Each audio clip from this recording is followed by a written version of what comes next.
The current education funding system in Wisconsin depends on the state giving large amounts of aid to school districts for their expenses. During the budget process last summer, the state decreased that aid and at the same time plugged in almost $790 million from the stimulus. School districts say they're already struggling financially. They're worried how much more aid they can expect to lose when the stimulus money runs out. We've talked about the ERA funds, and we've talked about the funding cliff. The funding cliff will occur for the 2011-2012 budget. Remember, the state of Wisconsin took the stabilization fund that President Obama, when he had all his popularity and brought that money, the stabilization fund, and gave it to the state. The state put that money as one-time money into the budget, and that's the budget for this year and the budget we're proposing for next year. In 2011-2012, all of that one-time money will be out of the budget.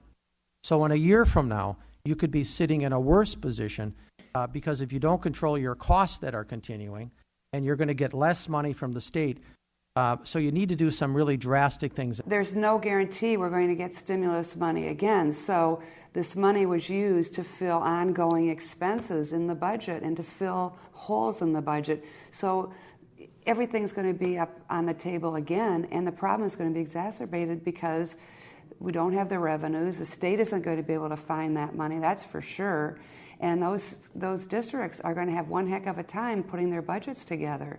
And there will be more severe cuts that'll have to happen as a result of just plugging their holes this last time instead of preparing to have a future that's more viable, not only to the taxpayer but to the district. No one really knows what's going to happen to education funding when the stimulus runs out. Some hope by then the economy will have recovered and the state will have enough money to make up for the current gap. School districts, meanwhile, are preparing for the worst, talking about layoffs, school closings, program cuts, referendums, and even consolidation with other districts. As I interact with superintendents from around the country, this is all that they talk about is the significant budget cuts. At the same time, we're getting money from the federal government that's prescriptive. Okay, you don't have a free hand in how you spend it, and it's short-termed. At the same time, you have significant issues here at the state budget because it's a mess. All of that one-time money that was put in the budget is going to come to haunt us a year from now. So there are things that we have to do in this district, controlling benefit cost. We have to look if there's things that we can privatize or outsource. We can't be afraid of that. If other people can do this cheaper, we have to look at closing schools, and we have to look at, again, transportation. These are tough things that it's tough to make, and the public has to understand this, or we'll be here again a year from now. For the time being, the state is telling districts to tax to the max.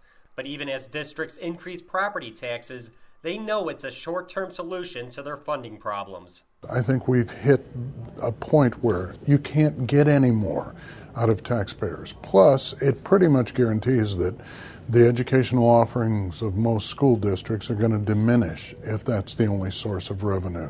Well, in my district, a lot of the school districts are saying, let's start a discussion of where we're going, and most of them are pretty realistic that there aren't going to be a lot of new revenues for education, and they're worried about bankruptcies in some cases, not in my district, but around the state. They know it's coming, and there's going to have to be a lot more coordination, collaboration. The state is going to have to look at all of its mandates and the cost, unfunded mandates, and the cost that puts on schools. We're going to have to really rethink the way we deliver education to get high quality, because at no other time than this do we need a great education system to produce workers who are skilled and capable for this century and can generate new ideas and new opportunities for economic development.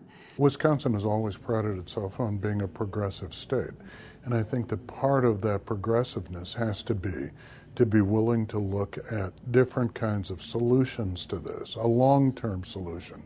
The path we're on now, I don't think contains any long-term solutions to this issue. So I just hope that there are people at state government who have the courage to do what's right, even though it'll probably be the end of their political careers. For the MacGyver Institute, I'm Bill Osmolsky.